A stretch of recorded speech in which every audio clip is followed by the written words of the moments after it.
Everybody seen this? This has been all over the news. This is what we call the Atacama humanoid. First of all, I don't know what it is. Every scientist has looked at it and says, oh my God, it looks like an alien. Well, perhaps. We don't know. It's a mystery. It's an enigma wrapped in a mystery. It may be something prosaic, but I don't believe so. It's actually interesting. I have not had a person who I've shown the things to who hasn't been absolutely fascinated. Oh, I know. Right? But it's only when you want to talk about it slightly openly that suddenly everybody shuts down. Right. Hey, Tom. If it is something interesting, right, let's say in the most interesting of all ways from a clinical standpoint, it's a human mutation, right? One of the things that has to be answered, because just a preliminary examination of this sample is that it is obviously older than just an aborted fetus, right? So a preliminary examination tells you that this is a small human, perhaps, right, that has lived post-birth for a sufficiently long period of time that how do you explain how something 6 inches tall survived to any length of time that would allow for it to survive 100 or 1,000 years ago.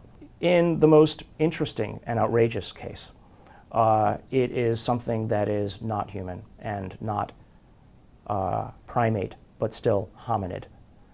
How do we explain a hominid that small? So the answer is, before we get too excited and spend too much time speculating, is let's just use the techniques that we use in the laboratory every single day to answer the question. So luckily, here at Stanford, we happen to have literally the world's expert, the man who wrote the book on bone dysplasias and syndromes, a gentleman by the name of Dr. Ralph Lachman. We went to Barcelona where this little being is stored. We took exact x-rays that he requested from Stanford and brought them back, hand carried them back, as well as on a computerized disc, which is now on our website. You can see it. He looked at it and he said, well, first of all, there is no form of dwarfism or genetic defect that explains everything seen in this being. So one of the first things that Dr. Lachman immediately remarked upon was the shape of the head and the skull. That it was not something that he is accustomed to seeing. Certain aspects of the skull and certain aspects of the potential mutations and syndromes that might account for the specimen were present. But what was remarkable, at least in my discussions with him, that any given syndrome often has co-phenotypes or co-events that would occur.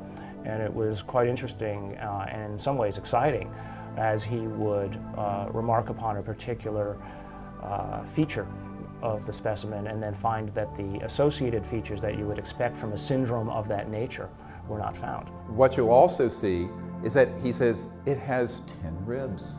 Occasionally there are human mutations where there's perhaps 11 ribs, but only rarely is it ever seen that there is 10, and then never are those kinds of mutations seen associated with the other features of the skull and or face. So again, if this is human and it has a constellation of mutations that have not been seen before, doesn't discount that it might be such a constellation of mutations, but it's just that they've never been seen before.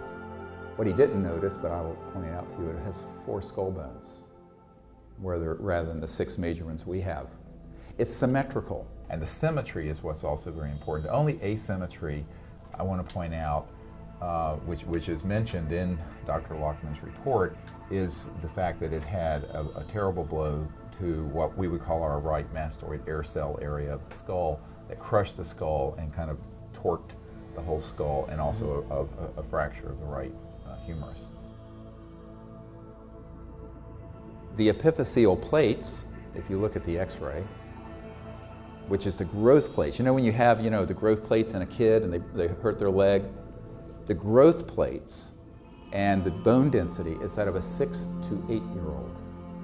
The idea here is that in the growing knee or in the growing joint, mostly it is made of cartilage, and that you get a mineralization of the cartilage and a continued growth of this so-called growth plate. There are standards, right? There are expectations that you will have the growth plate be of a certain size for a certain age. The shock, I think, and the surprise was, and the absolute certainty that Dr. Lockman had was that this specimen was clearly not fetal, right? Even though the size of the specimen would suggest that it's fetal, but that by comparing the growth plates to known standards, this is clearly between 6 to 8 years old. All right, now call me crazy, but I'm just a doctor. But I can tell you, I've taken care of a lot of children that are 6 and 8 year olds. I've never seen one 6 inches tall. This is 6 inches, 13 centimeters. What 6 to 8 year old can live to be only 6 inches tall? Number one. Number two, how did it live? It was found in the driest place on earth, the Atacama Desert in Chile, northern Chile.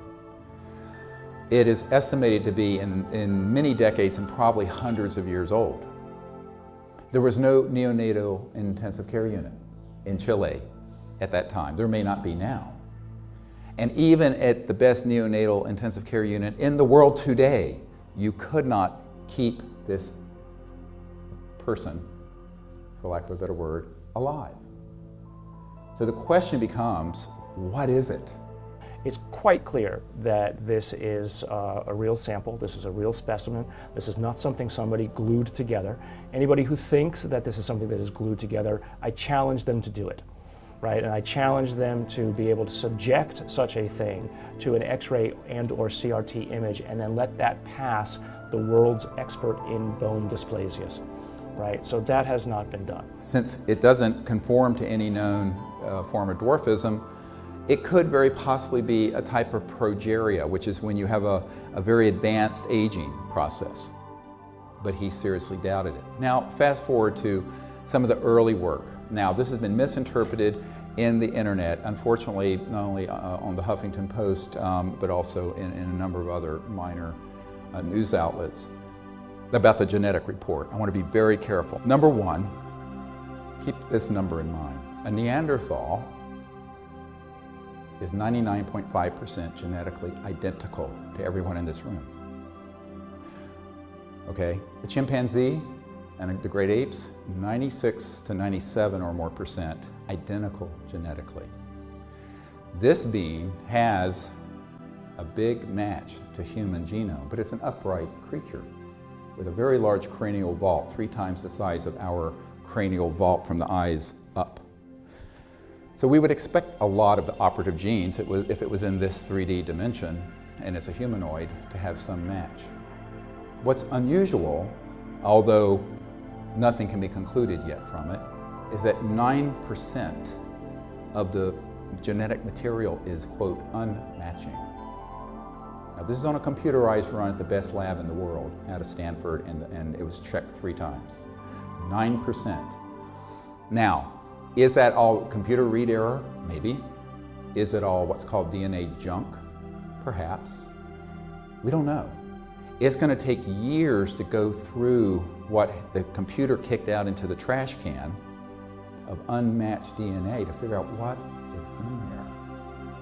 Dr. Nolan, the Stanford head of the team, doesn't know. I don't know. What we know is this.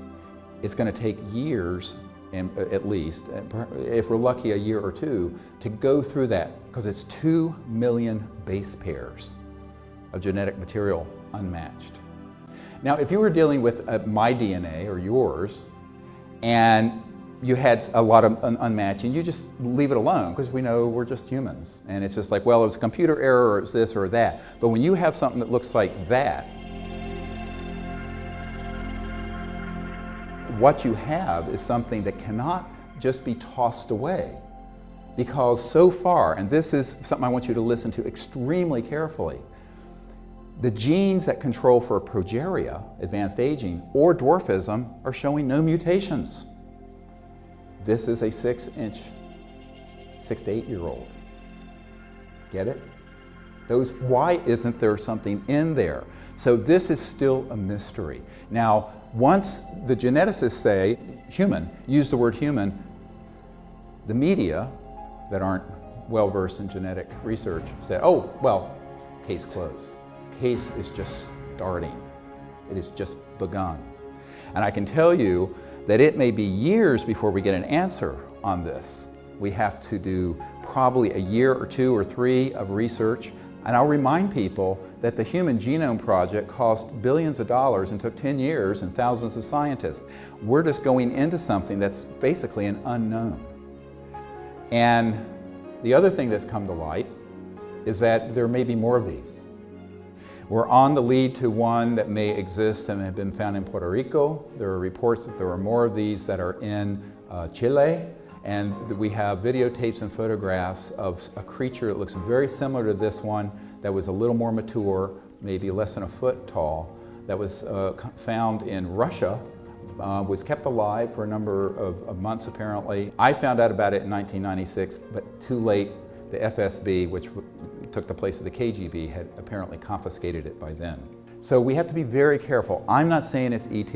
I'm saying we don't know. But looking at the big clinical picture, it just cannot just be a normal defected human if it lived to be 6 to 8 years of age and is only 6 inches tall. The point is, there's a great deal of mysterious information around this, and we have to be very careful to proclaim it one thing or another. People are proclaiming it ET. I'm saying we don't know quite what it is. Other people are saying, we solved the mystery because it has so much human DNA in it. No, we're not saying that either, because there's still this 9% unmatched, which could be everything from computer read error to junk DNA to where the mystery of how this thing existed. Well, I mean, no matter what, I mean, if you're a scientist and in the biologies, Yeah. if this is, we know this is an organism, it's not Right. matched up to any primate, Right. any ancient hominid, any modern primate, anything that is known, so it's an unknown, so Right. that's what discovery is about. And so, you know, the point I make to people is that, so let it go where it goes. And Right. Follow the science Yeah. where it takes you. And so there's a great deal of research that has to be done. An expedition to do this properly would cost probably 10 times what it costs to do this documentary. And if somebody wants to underwrite that, I'll be there with bells on. But follow on to this, after you do the genetic analysis, is an expedition to the Atacama Desert to further Right. do investigations into this region, and because of reports that there are more than one of these. And if a second one were to be found, that would be Right. Well, if there's a positive. second one, then I think all bets are off.